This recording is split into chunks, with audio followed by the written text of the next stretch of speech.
उत्तर प्रदेश की नगीना लोकसभा सीट से सांसद चंद्रशेखर आजाद ने सपा के कद्दावर नेता आजम खान से जेल में मुलाकात की। दोनों नेताओं की मुलाकात सीतापुर जेल में हुई। आजम खान ने मुलाकात करने के बाद आज़ाद समाज पार्टी के मुखिया और सांसद चंद्रशेखर आज़ाद ने जोरदार हमला बोल दिया।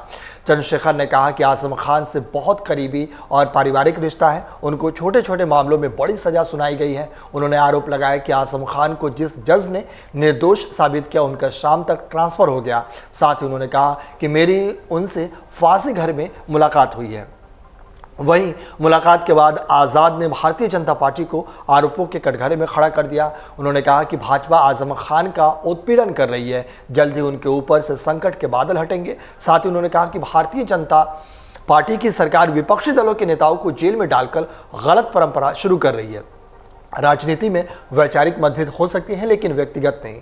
उन्होंने आगे कहा कि आजम खान पर जिस तरह से बकरा चोरी के आरोप लगाए गए हैं वो बिल्कुल निराधार है। भाजपा उन्हें जेल में डालकर जनता का नुकसान कर रही है।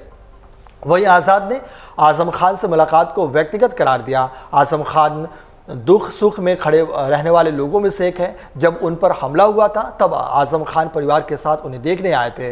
उन्होंने आगे कहा कि आजम खान को जहां अंग्रेज़ों के ज़माने में फांसी दी जाती थी वहां बंद किया गया है, उन्हें परेशान किया जा रहा है, जबकि आजम खान का स्वास्थ्य ठीक नहीं है। दरअसल सपा नेता आजम खान लंबे समय से सीतापुर जेल में बंद है। उनसे मुलाकात करने के बाद गुरुवार को नगीना सांसद चंद्रशेखर आज़ाद सीतापुर पहुंचे थे। दोनों नेताओं के बीच करीब 1 घंटे तक चली मुलाकात के दौरान कई महत्वपूर्ण चर्चा भी हुई। वहीं सपा नेता से मुलाकात के बाद चंद्रशेखर आज़ाद ने कहा कि चुनाव जीतने के बाद से कई बार मुलाकात करने आना चाहता था, लेकिन 2 बार प्रयास के बाद उनकी तबीयत खराब होने के कारण नहीं हो पाया। आज काफ़ी लंबी बातचीत हुई है। मेरा उनसे बहुत करीबी दोस्ताना पारिवारिक रिश्ता है। उन पर बकरी चोरी करने के मामले में 10 साल की सज़ा हुई है। जिस तरीके से लोकतंत्र की हत्या और संवैधानिक संस्थाओं को कुचला जा रहा है वो किसी से छिपा नहीं है। जरा सुनिए आजम खान से मिलने के बाद चंद्रशेखर आज़ाद ने आगे क्या कुछ कहा इस वीडियो में। उनको निर्दोष करार दिया। वो जज शाम के समय तक ट्रांसफ़र होकर दूसरे ज़िले में चले जाते हैं। जिस तरह से लोकतंत्र की हत्या हो रही है, संवैधानिक संस्थाओं को कुचला जा रहा है, ये किसी से छिपा हुआ नहीं है। मैं उनसे मिला हूँ, वो फांसी घर में जहाँ पहले फांसी दी जाती थी ना आज़ादी से पहले, उसी फांसी घर में हूँ। मैं उनसे मिला और मेरा ये विश्वास है कि ये परेशानी के बादल जल्द छट जाएंगे। क्या माना जाए 2027 को लेके चंद्रशेखर जो भीम आर्मी के चीफ है कहीं ना कहीं नई सियासत गढ़ रहे हैं? आप ये सोचिए, अगर मुझे कोई राजनीतिक नफ़ा नुकसान की परवाह होती तो मैं चुनाव से पहले उनके पास आता, क्योंकि अगर वो एक बार थोड़ा सा इशारा कर देते तो बहुत बड़ा परिवर्तन उत्तर प्रदेश की राजनीति में उपचुनाव में हो जाता।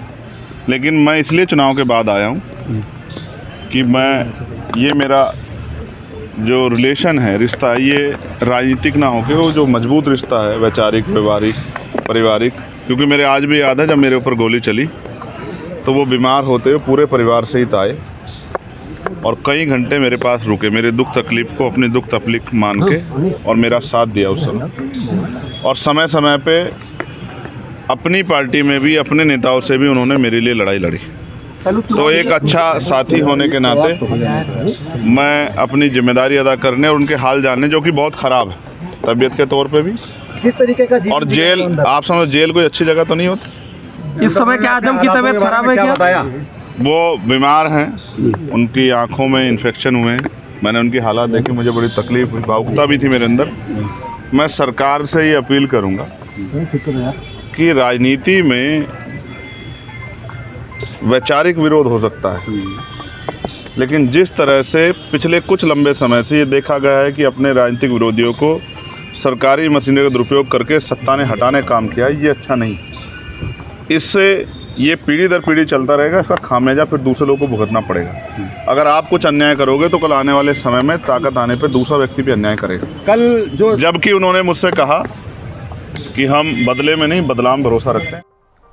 अगर आप ये वीडियो YouTube पर देख रहे हैं तो हमारे चैनल को सब्सक्राइब कर बेल आइकन दबाएं, और Facebook पर देख रहे हैं तो हमारे पेज को लाइक करें।